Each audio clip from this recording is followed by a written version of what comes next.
Всім добрий вечір. Лідер фракції тут, голова Офісу президента тут, прем'єр-міністр Шмигаль тут, Подоляк тут, президент тут. Всі ми тут, наші військові тут, громадяни суспільства тут, всі ми тут. Захищаємо нашу незалежність, нашу державу. І так буде й далі.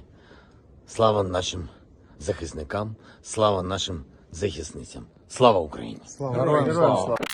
안녕하십니까. 직소TV의 직소입니다. 2022년 2월 24일 새벽 푸틴은 도네츠크 인민공화국과 루간스크 인민공화국의 독립을 승인하고 이들을 보호한다는 명목으로 돈바스 지역에 러시아 정규군을 투입하면서 제2차 우크라이나 러시아 전쟁이 발생했습니다. 이로 인해 서방 세계의 국가들은 러시아의 개입을 침략 전쟁으로 규정하고 맹비난을 하고 있으며 러시아를 제재할 방안을 구상하고 있습니다. 많은 언론과 미디어에서는 러시아의 우크라이나에 대한 침공을 러시아 제국의 부활을 꿈꾸는 푸틴의 야욕이라고 표현하고 있지만 이 전쟁에는 좀 더 깊은 내막이 있어 여러분에게 소개하고자 합니다. 1987년 6월 12일 로널드 레이건 대통령이 브란덴부르크 문 앞에서 Tear Down This War라는 유명한 연설을 해서 동서진영의 국민들을 감동시킨 연설이 있습니다. We welcome change and openness, for we believe that freedom and security go together, that the advance of human liberty can only strengthen the cause of world peace. There is one sign the Soviets can make that would be unmistakable, that would advance dramatically the cause of freedom and peace. General Secretary Gorbachev, if you seek peace, if you seek prosperity for the Soviet Union and Eastern Europe, if you seek liberalization, come here to this gate. Mr. Gorbachev, open this gate.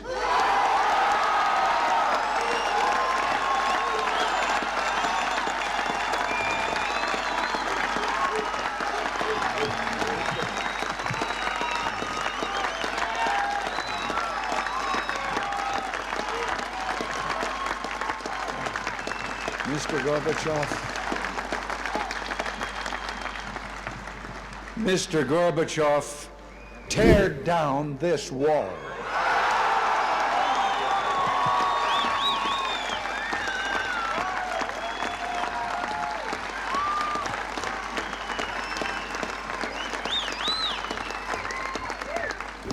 이 연설은 당시 세계적으로 인기를 끌며 동서냉전을 끝내고 화해를 해야 한다는 분위기를 무르익게 하는데 큰 공헌을 했습니다.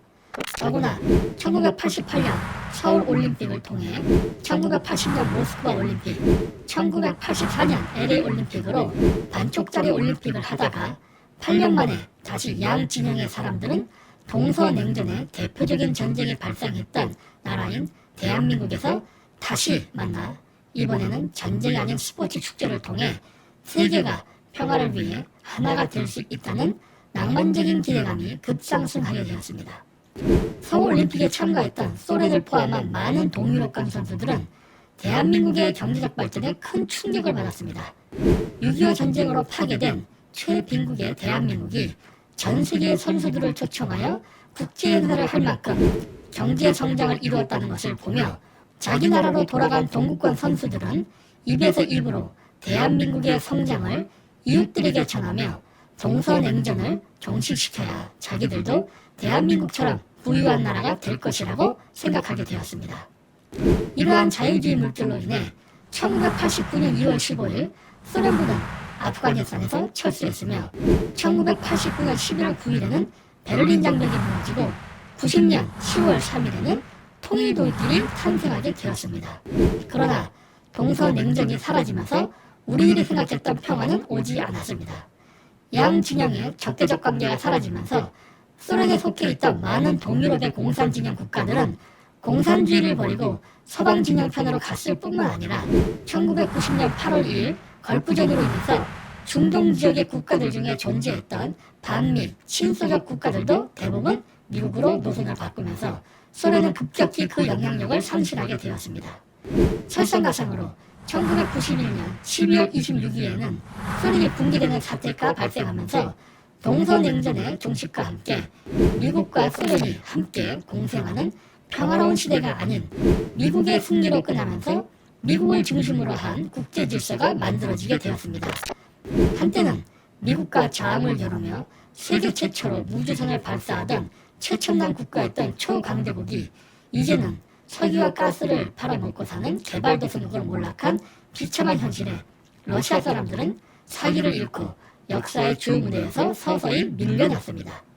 특히 옐친이 대통령이던 시절 러시아는 제대로 된 자본주의에 대한 지식도 없이 낭만과 환상에 젖어 서방 기업들이 원하는 대로 경제정책을 실시하여 러시아에 돈 되는 기업과 산업들은 모두 신흥 재벌들이었던 올리가르히에게 넘기게 되면서 러시아의 국민들은 오히려 소련 시절보다 더 가난한 삶을 살게 되었습니다. 이런 상황에서 등장한 인물이 바로 현 대통령 블라디미르 푸틴입니다. 그는 취임 후 강력한 러시아를 부활시키겠다는 일념하에 러시아의 경제 재건을 위해 그동안 부정부패를 일었던 공무원들을 척결하고 올리가르히들의 재산을 몰수하여 국영기업화를 하면서 국가 재정을 튼튼히 하면서 국력을 신장시켜 나갔습니다. 푸틴은 강한 러시아의 부활을 이루는 첫 번째 목표로 옐친 대통령 시절 제1차 체첸전쟁에서 패배한 것을 만회하고자 제2차 체첸전쟁에 심혈을 기울여 결국 2009년 4월 16일 체첸공화국을 점령하는 데 성공합니다. 또한 남오세티아 전쟁을 2008년 일으켜 조지아를 박살내고 남오세티아와 아파지아 공화국을 조지아의 영향권에서 빼내어 친러 정권을 세우는 데 성공했습니다. 이처럼 푸틴이 집권하면서 러시아는 다시 강대국으로 국제사회에 재등장하게 되었습니다. 이를 우려한 미국과 유럽 국가들은 푸틴을 깎아내리고 러시아를 견제하고자 많은 노력을 기울였으나 당시는 미국이 세계 질서를 장악하고 일방적인 독주를 하던 시대였기 때문에 서방 국가들의 대푸틴 경제 전략은 번번이 실패했습니다. 하지만 푸틴이 서방 세계 간의 전쟁은 작은 국지적인 관점에서 봤을 때는 러시아 푸틴의 승리였으나 보다 큰 관점에서 보았을 때는 러시아의 패배였습니다. 구소련 연방 국가들이 서방 국가로 진입하려는 것을 막기 위해 군사행동을 자주 일으킨 결과 오히려 동유럽 국가들은 더욱더 탈러시아화가 이루어져서 거의 대부분의 국가들이 EU와 나토에 가입하면서 러시아는 점점 유럽 전선에서 고립되어 갔습니다. 그럼에도 불구하고 러시아의 유럽에 대한 영향력은 더욱더 커졌습니다. 2007년부터 2008년에 걸쳐 발생한 서브프라임 모기지론 사태로 미국과 유럽 경제가 고전을 면치 못하던 상황에서도 그 전후의 유가를 보면 계속 인상을 해서 배럴당 100달러를 넘기기까지 했습니다. 그래서 러시아는 호황을 누릴 수 있었습니다. 또한 2014년 러시아가 우크라이나의 크림반도를 침공하던 당시도 국제유가는 지속적으로 상승해서 배럴당 100달러에 달했습니다. 그랬기 때문에 러시아는 안정적인 재정을 바탕으로 전쟁을 수행할 수 있었습니다. 더구나 침략 당시 겨울이라 난방연료가 시급했던 유럽 국가들은 미국의 요청에도 불구하고 러시아에 대한 제재에 소극적이었습니다. 이번 우크라이나 침공도 유사한 패턴을 보였습니다. 국제유가가 지속적으로 상승하는 겨울에 전쟁을 일으켰다는 것입니다. 러시아는 전쟁을 위해서 외환보유고를 최대로 축적해서 세계 4위에 달했습니다. 그러나 이번에는 푸틴이 원하는 방향으로 흘러가지 않았습니다. 그동안 서방 세계에서도 러시아의 이러한 전략에 대비를 많이 해두었기 때문에 현재 푸틴은 고전을 면치 못하고 있습니다. 그런데 이 과정에서 일반인들은 모르는 비밀의 역사가 있습니다. 국제유가가 수년간 상승함으로 인해서 자신감을 얻었던 푸틴은 대대적으로 부패에 전쟁합니다. 소련이 붕괴되고 옐친이 대통령을 하던 당시 러시아 산업을 장악하고 부정부패를 일삼던 유대계 올리가르히들을 푸틴은 대대적으로 숙청하기 시작했습니다. 이 과정에서 푸틴은 로스차일드가와 대립을 하게 되는데 당시 제이콥 로스차일드는 푸틴을 신세계 질서의 배반자라고 비난했으며 푸틴은 로스차일드가의 달러 통제 시스템을 비난하면서 탈달러화를 선언합니다. 나머지 이야기는 1부에서 진행해 가도록 하겠습니다.